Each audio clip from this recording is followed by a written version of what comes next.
So students, this one is the apparatus of the Beckman's method. There is an outer jar in which freezing mixture is present. This freezing mixture may be a mixture of ice, NaCl, NaNO3, the same freezing mixture which is used in the ice cream machines. So this one is the freezing mixture.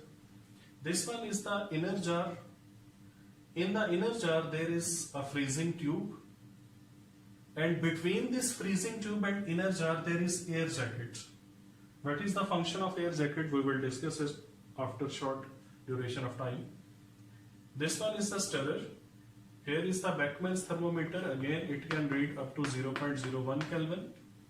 And this one is the arm, which is shown with the symbol M. Now, what is the working of this apparatus? First of all, you will add pure solvent in this freezing tube. This one is the pure solvent. The freezing mixture will cool down the air jacket, and now this air jacket will uniformly cool down the pure solvent from all the sides. So freezing mixture is to cool down the solvent, and air jacket is for the uniform cooling of the pure solvent.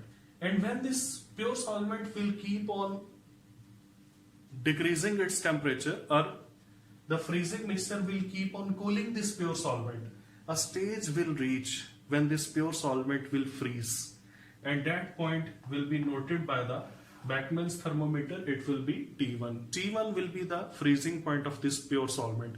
And before taking this pure solvent in this freezing tube, we also weighed this pure solvent, and its weight came out to be W1. So W1 is the weight of the pure solvent which was added in this freezing tube, and T1 is its freezing point. Now after this freezing tube is withdrawn from this mixer.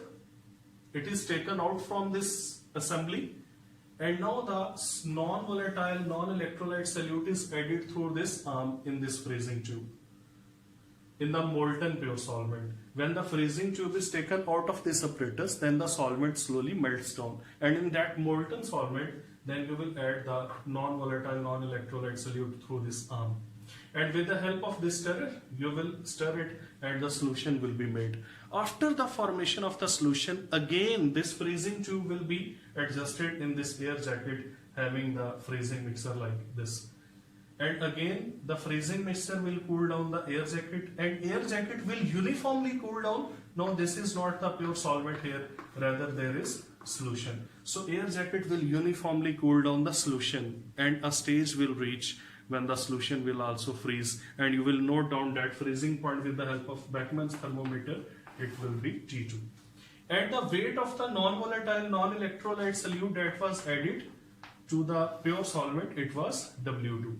So looking at the difference between T1 and T2, you will find delta TF, and then you will find that formula M2 is equal to Kf, which is already known, divided by delta TF, which you have just found, multiplied by W2 into 1000 over W1. What is W2? It is the weight of the solute that was added in that pure solvent. What is W1? It was the weight of the solvent which was taken in this freezing tube. So putting all these values, now you can find the molar mass of the unknown solute.